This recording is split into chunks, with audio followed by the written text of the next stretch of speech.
है जेंडर की, ठीक है, मेल ले रहा हूं मैं। तो जैसे इधर राम है, इसका ब्रदर कौन है? श्याम है, ठीक है। तो श्याम का ब्रदर क्या हो गया? राम है, तो मीन्स टू वे है। इसका जो रिलेशन इसके साथ है, इसका वही इसके साथ है, तो ये क्या हो गए?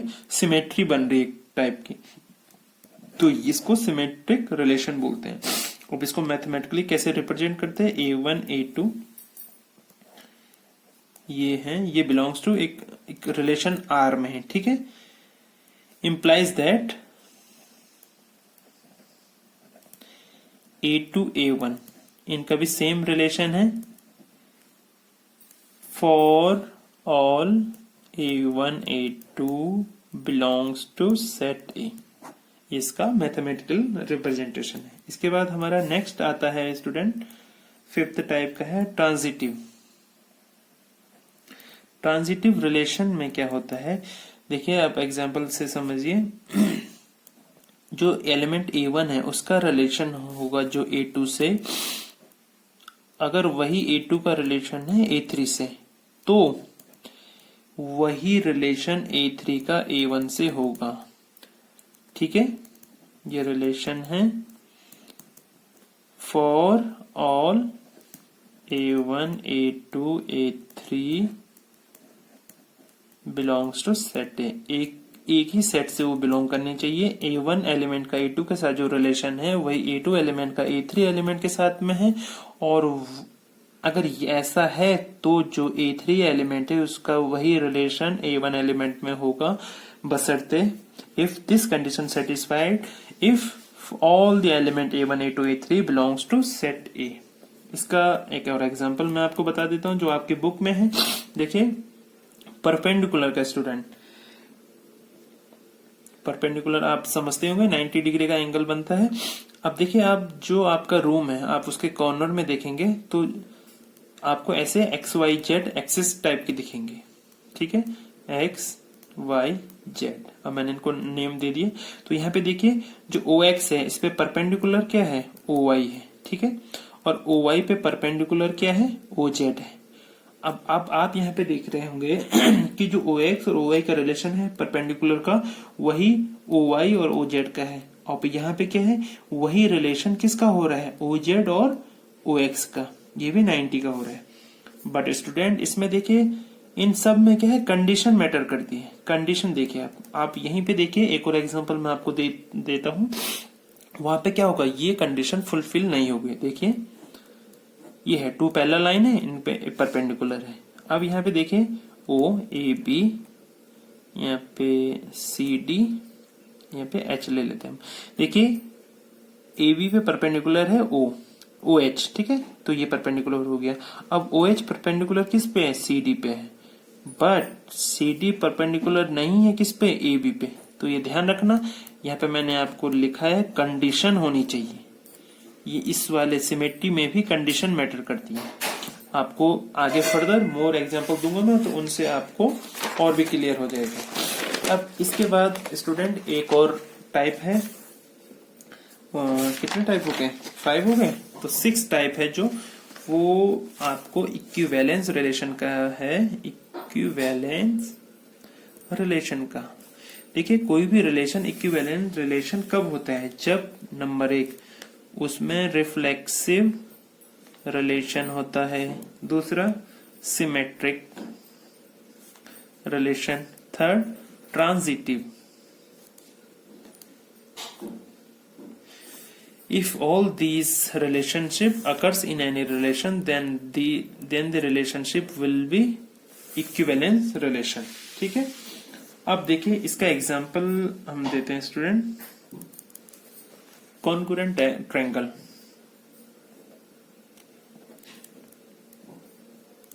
आपने 11th क्लास में ये प्रॉपर्टी पढ़ी होगी ट्रायंगल की, कॉन्ग्रुएंट।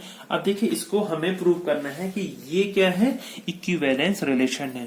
और अगर हमें इसको इक्विवेलेंस रिलेशन प्रूव करना है तो हमें क्या प्रूव करना होगा? पहले फर्स्ट कि ये रिफ्लेक्सिव रिलेशनशिप है, दूसरा सिमेट्रिक रिलेशन है, थर्ड ट्रांजिटिव रिलेशन है। अब इस कॉन्ग्रुएंट ट्रायंगल को ये रिप्रेजेंट करने के लिए देखिए हमें फर्स्ट ऑफ क्या है? मैं ट्रायंगल T1 मान लो कोई भी है। देखिए स्टूडेंट, कोई भी ट्रायंगल है वो अगर कॉन्ग्रुएंट है, ठीक है, कॉन्ग्रुएंट की प्रॉपर्टी आपको मालूम ही होगी, तो अगर वो कॉन्ग्रुएंट है तो वो इटसेल्फ अपने आप में कॉन्ग्रुएंट होगा, ठीक है। देखिए ये कोई भी जो ट्रायंगल है वो खुद के कॉन्ग्रुएंट होगा, एक तरीके से सिमिलर कह सकते हैं आप, ठीक है। तो पहली रिफ्लेक्सिव हो गई, वो उसकी मिरर इमेज है, ठीक है, ओके। दूसरा है सिमेट्रिक का, रिफ्लेक्सिव हो गया, अब है सिमेट्रिक का। सिमेट्रिक का देखिए, अगर T1 जो हमारा ट्रायंगल है कॉन्ग्रुएंट है किसके, T2 के, तो ये इटसेल्फ T2 भी होगा कॉन्ग्रुएंट टू T1, ठीक है। ये भी खुद ही फुलफिल हो जाती है ये कंडीशन भी, पहली कंडीशन फुलफिल, दूसरी भी। अब देखिए थर्ड पे आते हैं, ट्रांजिटिव। अब ट्रांजिटिव में देखिए ये सब, देखिए आपको इसमें ज्यादा डिटेल में जाने की जरूरत नहीं है, एक्चुअली ये इसकी प्रॉपर्टी होती है कॉन्ग्रुएंट ट्रायंगल की। इसलिए T1 अगर कॉन्ग्रुएंट है T2 के, T2 कॉन्ग्रुएंट है T3 के, तो ये भी खुद ही प्रूव हो जाता है, या खुद ही ये T3 कॉन्ग्रुएंट होगा किसके, T1 के। तो स्टूडेंट अगर ये तीनों कंडीशन यहाँ पे देखिए, कॉन्ग्रुएंट की जो ट्रायंगल की प्रॉपर्टी है वो सेटिस्फाई कर रहा है क्या, रिफ्लेक्सिव रिलेशन को, सिमेट्रिक को, ट्रांजिटिव को, तो ये क्या होगा, हमारा इक्विवेलेंस रिलेशन होगा। अब हम एक और एग्जांपल ले लेते हैं स्टूडेंट इसमें।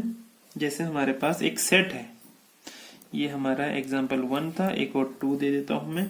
जैसे हमारे पास एक सेट है 1 2 3, ठीक है, और रिलेशन है।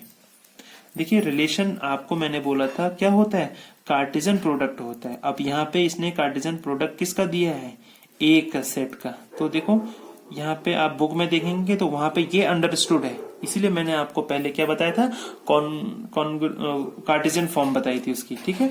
अब देखिए इस रिलेशन में उसने क्या क्या दिया है, 1 2 इसका एलिमेंट है, 2 2 इसका एलिमेंट है, 3 3 इसका एलिमेंट है, 1 2 भी है, 2 3 है, ये है। अब हमको देखना है कि ये क्या क्या इसमें रिफ्लेक्सिव रिलेशन है, सिमेट्रिक रिलेशन है, या फिर ट्रांजिटिव है, ये देखना है। पहले रिफ्लेक्सिव देख लेते हैं। देखिए रिफ्लेक्सिव के लिए क्या बोला था मैंने, जो एलिमेंट है उसका अपने के साथ में रिलेशन होना चाहिए। देखिए यहाँ पे क्या है, सॉरी ये 1 1 था, तो देखिए यहाँ पे क्या है, 1 1 है, 2 2 है, 3 3 है। इस सेट में यही एलिमेंट थे।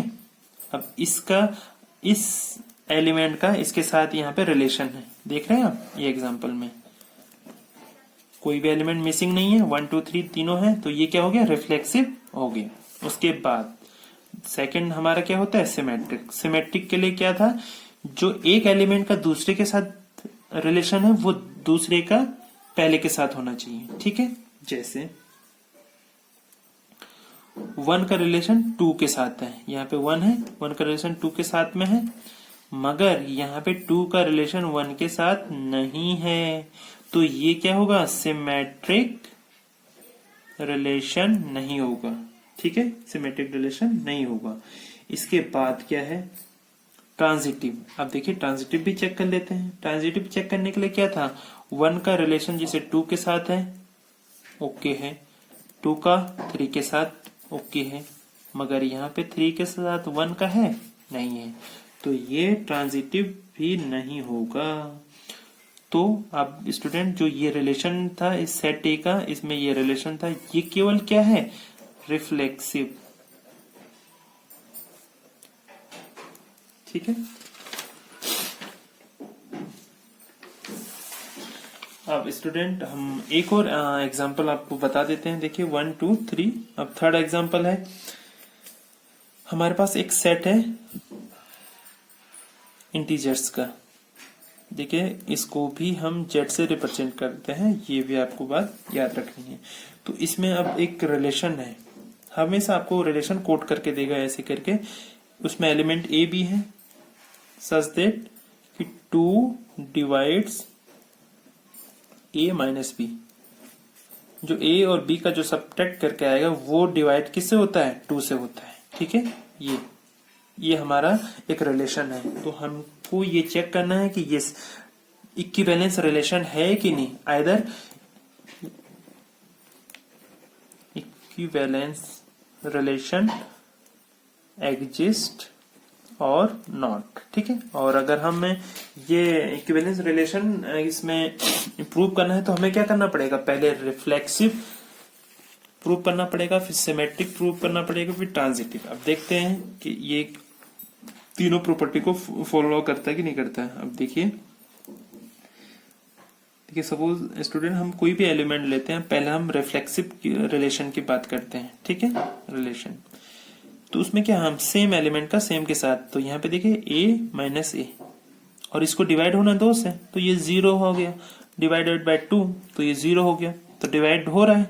ठीक है, अगर कुछ डिवाइड नहीं हो रहा तो तब ये रिलेशन एग्जिस्ट नहीं करता, तो ये हमारा यहाँ पे क्या हो गया, ये डिवाइड हो गया, तो ये क्या हो गया, रिफ्लेक्सिव रिलेशन है, पहली बात। दूसरी बात हमारा सिमेट्रिक। अब देखिए सिमेट्रिक रिलेशन के लिए क्या हम देखते हैं कि जो a माइनस बी है ये किससे डिवाइड होता है, 2 से। अब ये एक बात देखिए स्टूडेंट, तो इस सिमेट्रिक होने के लिए क्या होना है, b minus A divisible by 2 होना है। तो इसको हम ऐसे भी तो लिख सकते हैं, minus a minus B by 2। हमने क्या किया, इसमें हमने जस्ट माइनस कॉमन ले लिया, ये एक, इसको आप ऐसे भी समझ सकते हैं कि हम माइनस बाहर ले आए या फिर -1 बाहर ले आए, कुछ भी समझ सकते हैं। और b माइनस ए ही है, जब a माइनस बी 2 से डिवाइड हो रहा है तो ये भी डिवाइड होगा और आगे माइनस सिंबल लग जाएगा, सिंपल। तो ये रिलेशन क्या हो गया, सिमेट्रिक भी हो गया। अब इसमें थर्ड होता है transitive.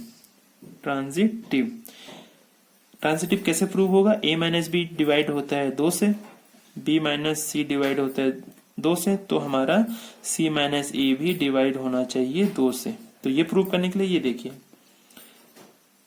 a minus B divide होता है 2 से, और प्लस दोनों को ऐड कर दो एक तरीके से, b माइनस सी डिवाइडेड 2, तो 2 तो एलसीएम आ जाएगा, a minus b plus b minus c, ये कैंसिल आउट हो गया, तो a माइनस सी ये। अब ये देखिए a माइनस सी किससे डिवाइड हो रहा है, 2 से डिवाइड हो रहा है, तो ये रिलेशन क्या हो गया, रिफ्लेक्सिव भी है, सिमेट्रिक भी है, ट्रांजिटिव भी है। तो ये रिलेशन क्या होगा, इक्विवेलेंस रिलेशन होगा। ओके स्टूडेंट, अब देखिए स्टूडेंट आपको मैं होमवर्क देता हूं, आपने एक्सरसाइज जो आपकी फर्स्ट एक्सरसाइज है 1.1 उसमें सारे एग्जाम्पल पहले तो आपने उससे पहले के सारे एग्जाम्पल देखने हैं, फिर सारे क्वेश्चन करने हैं जितने भी हैं उसमें। और अगर कोई भी आपको दिक्कत होती है तो आप कमेंट करके क्वेश्चन नंबर कमेंट कर दीजिएगा, मैं उसका सॉल्यूशन करके अगला वीडियो भी बना दूंगा। और उसके बाद हम नेक्स्ट चैप्टर पे आगे फर्दर वीडियो बनाएंगे, वो आपको जल्दी मिल जाएगा आपको। ओके, आप तो सभी स्टूडेंट इस कोरोना महामारी के टाइम पे घर पे होंगे, तो घर से बाहर ना निकले, ठीक है, और अपनी पढ़ाई करें, घर पे रहें, स्वस्थ रहें और अपना ख्याल रखें। ओके।